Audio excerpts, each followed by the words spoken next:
Welcome to the Community Library Storytime. I am Miss Corinne, and today I am doing some books that have to do with flowers. Not necessarily all about learning about flowers, but about flowers. Now behind me there are books that have to do with stories with animals, with flower names and things like that, but you can also get books that have to do with you want to grow flowers. And one of these books does cover a little bit of that. All right, so we're going to start out with a song. Oh, and the sign for flowers is this. If you're smelling flower a couple times, and that's flower. Okay, so now are you ready for the song? Okay, it's called Flowers Everywhere. Okay, remember flowers, flowers everywhere, in the garden and in my hair, in the vase and at the store, on the table and on the door.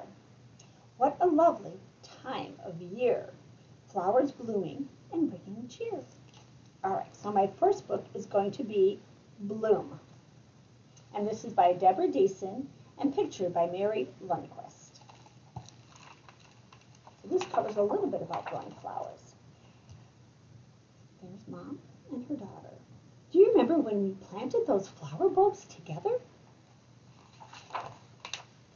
One of us dug holes and the other laughed at the bulbs' funny shapes and crinkly skins. Together we dropped the bulbs and one by one into their growing spots. We held clumps of dirt in our palms and smashed them up just to feel the rhythm of the bumpy soil in our hands. We covered the holes with dirt and spread the dirt evenly. When we look at the garden we planted and thought about those bulbs, both of us secretly wondered how something so small could ever possibly grow big and tall, could ever possibly bloom.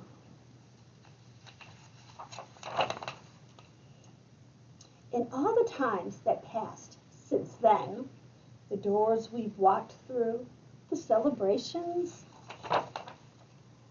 the big trip we took, and even the time that we cried. But the bulbs did not forget. Their roots pushed deep, their stems grew strong. They heard the call of the sun, and they decided to answer. They grew steadily and surely, day by day, each day a bit bigger, stronger, as certain as love.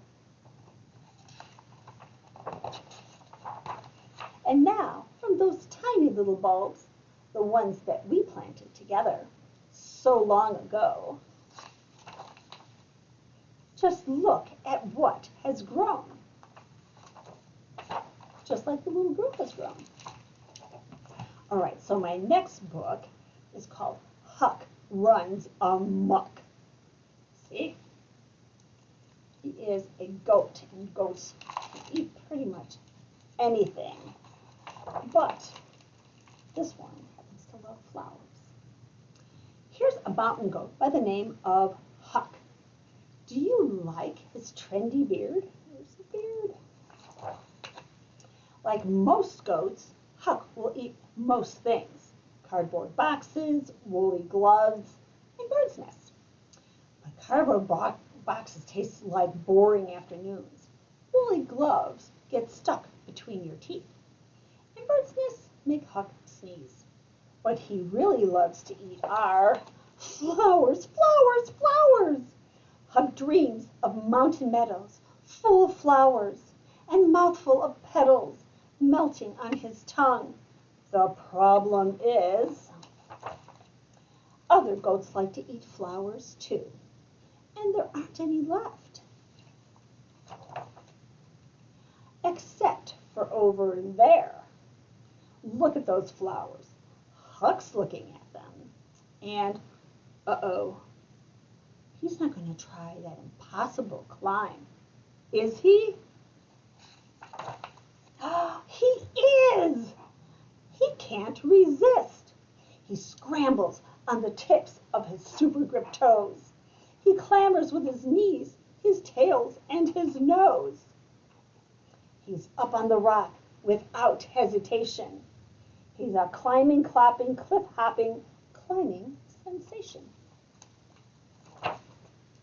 He's nearly there. He's got one hoof on top.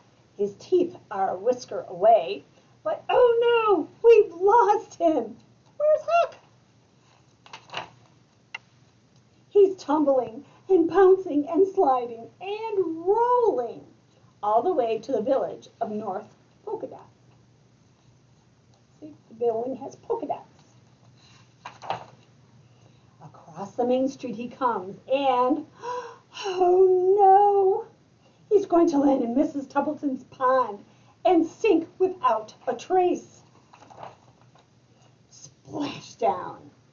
Then he realizes the water's only knee-deep. And, uh-oh, he's not going to be Mrs. Tuppleton's flowery underpants, is he?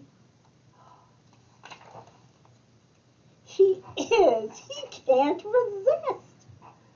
He scrambles on the tips of his super grip toes. He clambers with his knees, his tail, and his nose. He's up on the clothesline without hesitation. He is a high-kicking, back-flipping, climbing sensation. He's nearly there. He wiggle-waggles his tail. His teeth are a whisker away. But, oh no, it's Mrs. Tuppleton's German Shepherd dog. Woof, woof, woof, woof, woof. The clothesline gets into spin. Huck jumps. He hopes for the best and lands in a pile of boxes outside of Mr. Hartwig's general store. There it is. Crash. Huck takes a big bite of a box. It tastes like boring afternoons. But look, what's that?